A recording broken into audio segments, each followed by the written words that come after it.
Well, hello there, everyone. Welcome to another edition of Vinyl Thoughts. So, today's video, no bullshit, came to me in a dream, so to speak. So, I was kind of on the fence about what I wanted the next video I did to be, which happens occasionally. I have a list of things that I kind of want to talk about, and some take priority over others, but sometimes a week will come where I'll go, I don't really know what I want to do.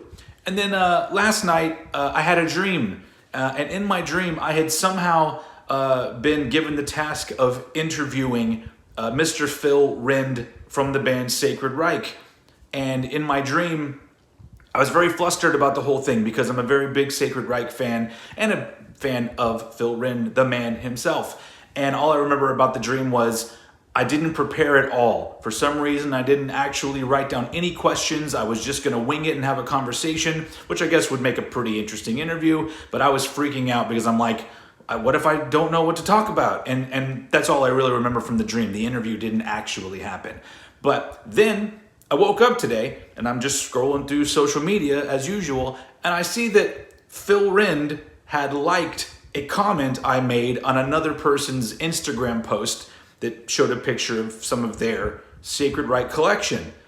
And I'm like, holy shit, this means something. And so I said, fuck it, I'm gonna talk about my Sacred Reich collection, because I just like talking about Sacred Reich. For those of you who are part of the Old Head Bangers Facebook group, or you watch some of my videos, they're a band I talk about occasionally because they're fucking great. So today is going to be, it's a smaller collection, but mostly because Sacred Reich has released less material than some of the other collection videos I have done. But doesn't matter, just as important of a collection to me as all the rest of those. So let's just dive into my Sacred Reich collection. First up is their 1987 debut album, Ignorance, put out by Metal Blade / Enigma. And this is the second of the artworks that they did for the album, and it's my favorite, but this is how originally it came out. This is an OG copy with OD on the back. OD standing for Our Dude, if you didn't know. But this is a fucking great thrash metal record. Like, it's one of the best of the 80s thrash metal albums that came out. And then if you look here, there's, the inner sleeve is actually kind of a generic Enigma inner sleeve. I'm not really sure if this one came out with a full-on like Metal Blade label on it. It's an Ignorance Records, might as well be Enigma Records label. And if I remember right, there was a deal where they were signed to Metal Blade, but they had like major label distribution for this album or something like that. May have been more than just for this album. I'm not really sure. But it's not just that. It also has a little insert on the inside, which shows you the OG cover. They originally intended it to be this, but I guess they were told it was a little bit too much, so they took this little bit down here and then redrew it, or the artist redrew it, and it became that album cover. And then here's the dudes, 87 era Sacred Reich. But yeah, it's got all the lyrics, and I don't really need to, if you're a thrash metal fan, you own this album and love this album, or something's wrong with you. Anyway, so yeah, Ignorance, moving on. Not that we're done with Ignorance, because we're not.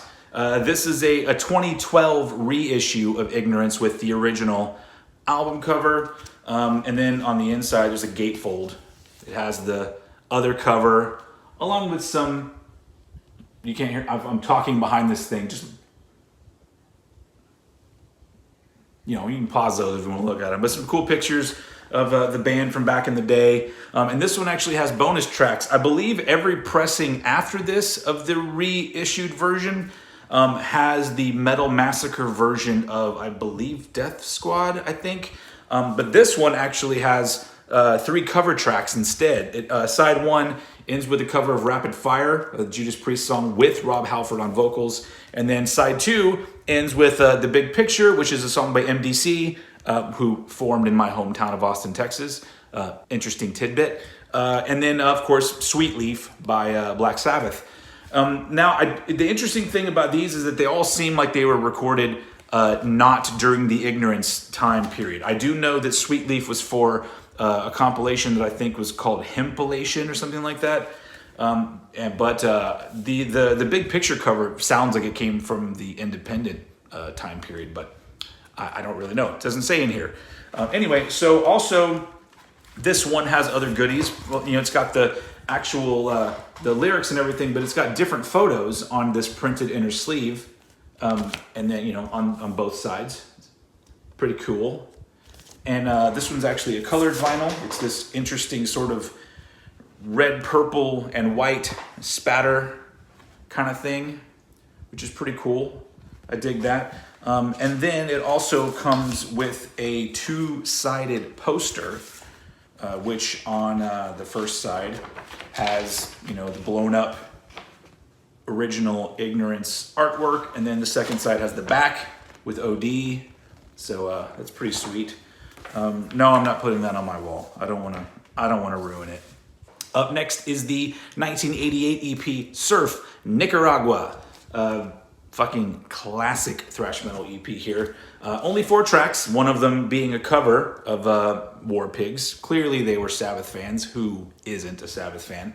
So this one has Surf Nicaragua and One Nation, both 2 amazing songs, and then Draining You of Life, which is a song I think was on the original Sacred Reich demo. Unfortunately, I don't have that. I'm sure if I found one, it would be expensive. So if anybody has one and wants to just send it my way, be generous. Anyway, so this EP is great, and it's it's got a little inner sleeve here with the lyrics and stuff, and I think there's a little bit of a kind of a explanation of kind of where the band is heading.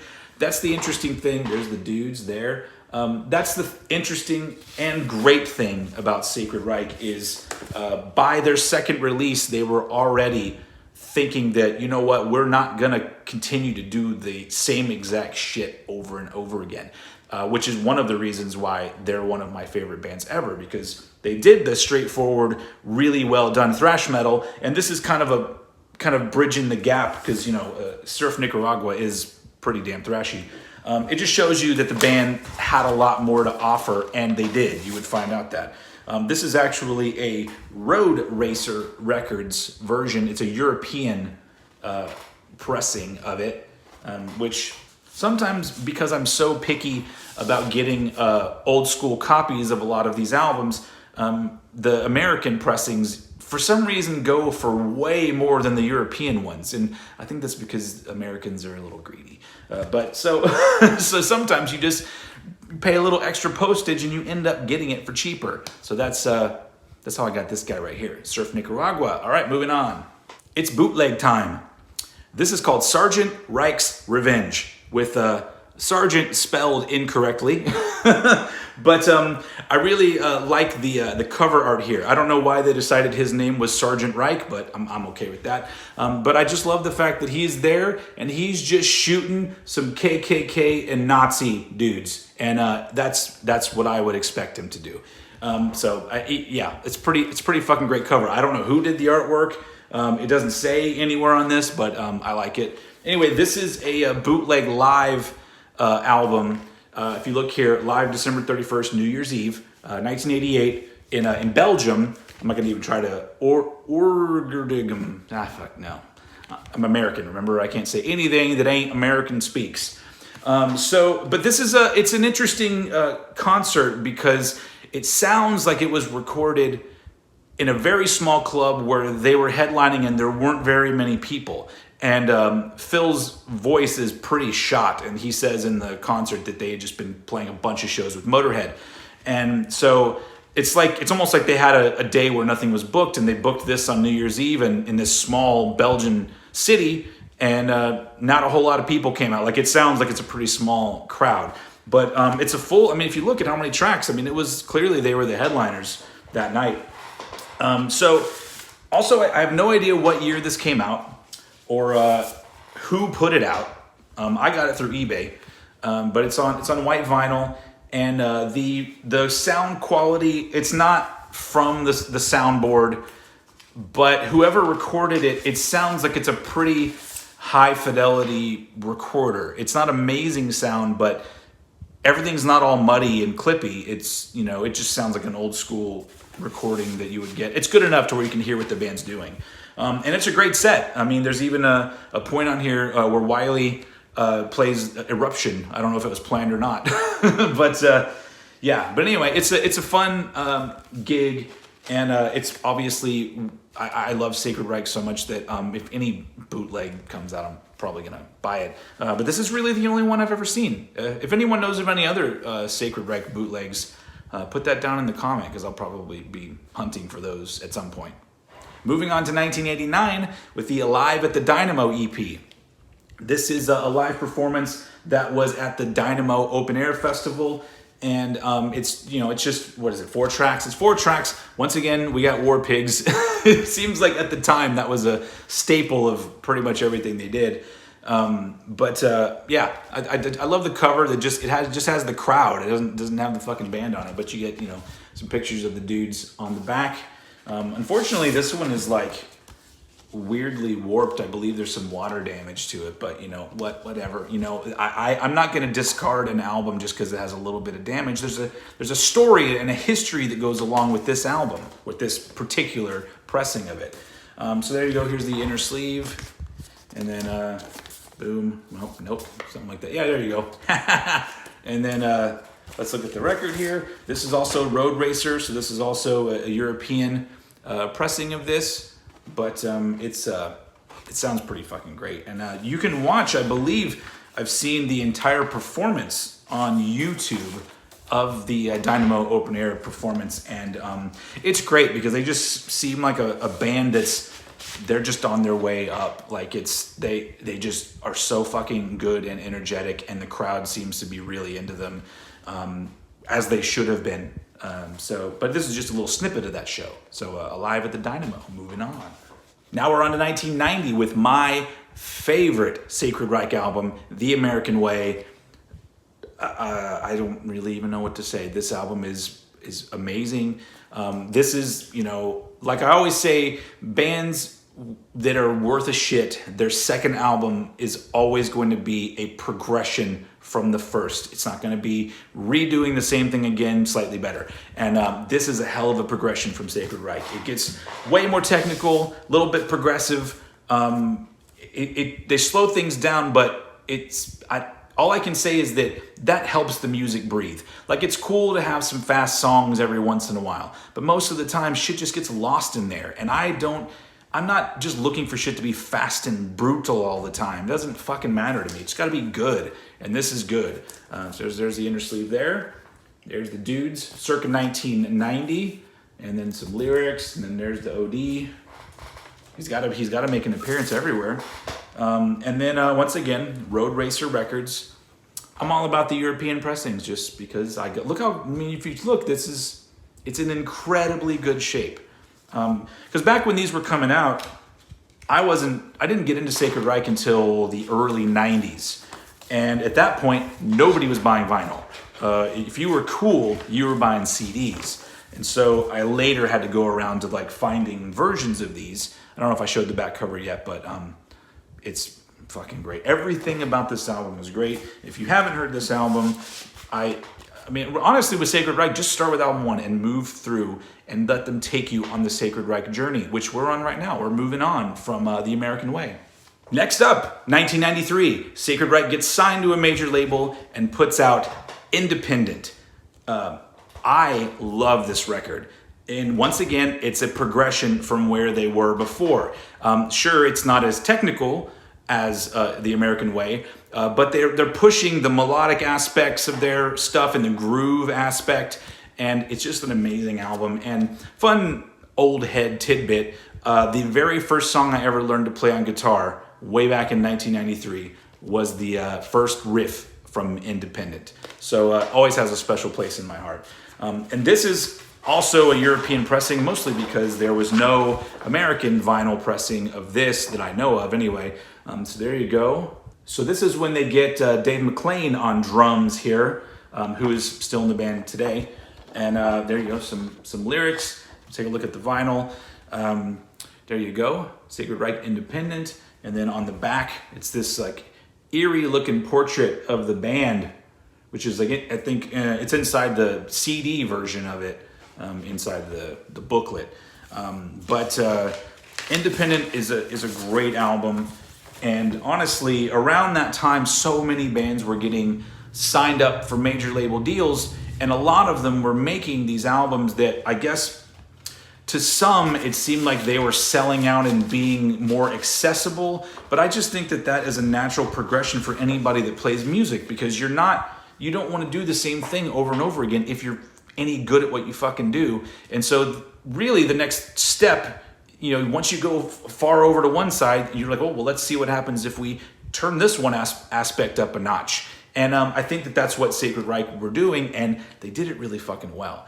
And it gives us an interesting discography to listen to, which is, once again, I'll say it a million times, why they're one of my favorite bands ever. Moving on. Oh, wait, no, before, over my shoulder here, I know it's Vinyl Thoughts, but here's a cassette version of Independent. I don't know if anybody really even cares to look at cassettes, but let's fold it out. Let's fold it out. It feels good to fold these out. There's the picture of the dudes. There you go. There you go. There's a little bit of extra art on that there, but or at least it's more colorful anyway. And then you got all the lyrics.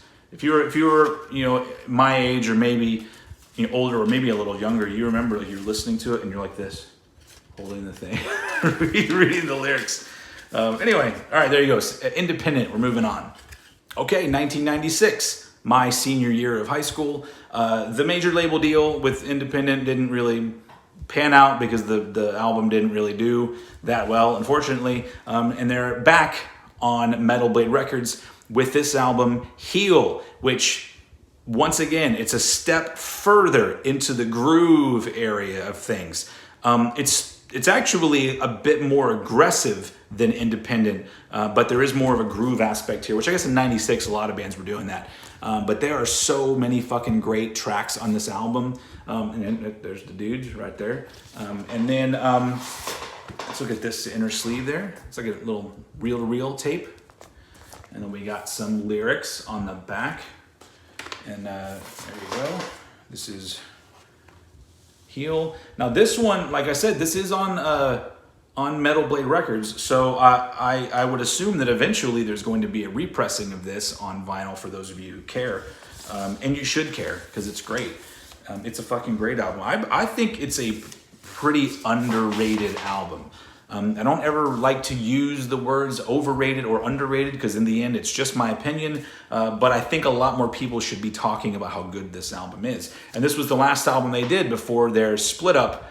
I think they didn't actually split up until the early 2000s, but things for metal, especially good metal, weren't going amazingly well in the late 90s. And so this was the last thing they put out of this incarnation of the band. And let's quickly move on. The band later reformed and in 2018 put out their most recent album, which is called Awakening. And it's 3/4 of the band that was in Independent and Heal, with a new rhythm guitar player whose name is Joey Radziwill. I just like to call him Radziwill because of the word rad's in his name, and he's pretty rad. And then there you go. There's the dudes on the back. To me, this is a great return from the band. I did an album review for this when it came out. So if you want to hear me really go in depth about how I feel, you can hear that there. This is the inner sleeve with the dudes working on the album. And I believe this was recorded with Arthur Risk, who actually did both of the Power Trip albums, a band from Texas that I love, a lot of us love.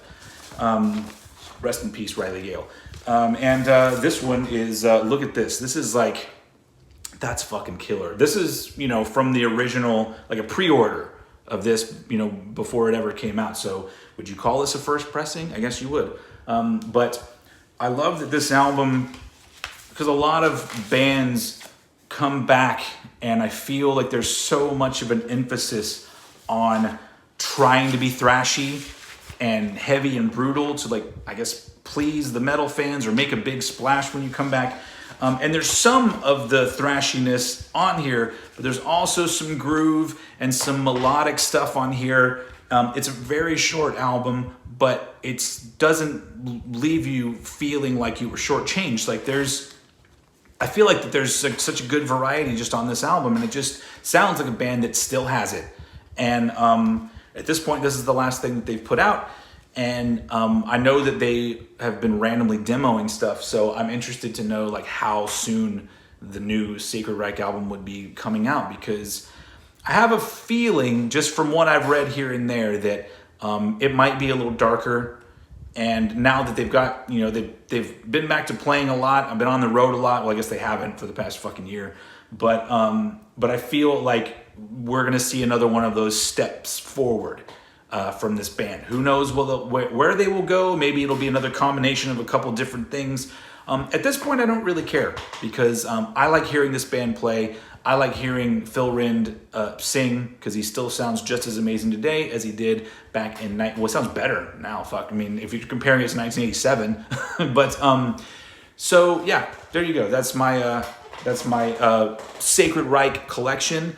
Hope you guys enjoyed this video. I know it's a smaller collection, and it's but I don't know. Honestly, it's a band that I always like to talk about. I feel like they don't get talked about enough. And I'm always happy to toot the horn of my favorite bands. So there you go. That's all I got for you today. Thank you for watching this edition of Vinyl Thoughts, and I will see you all again very soon.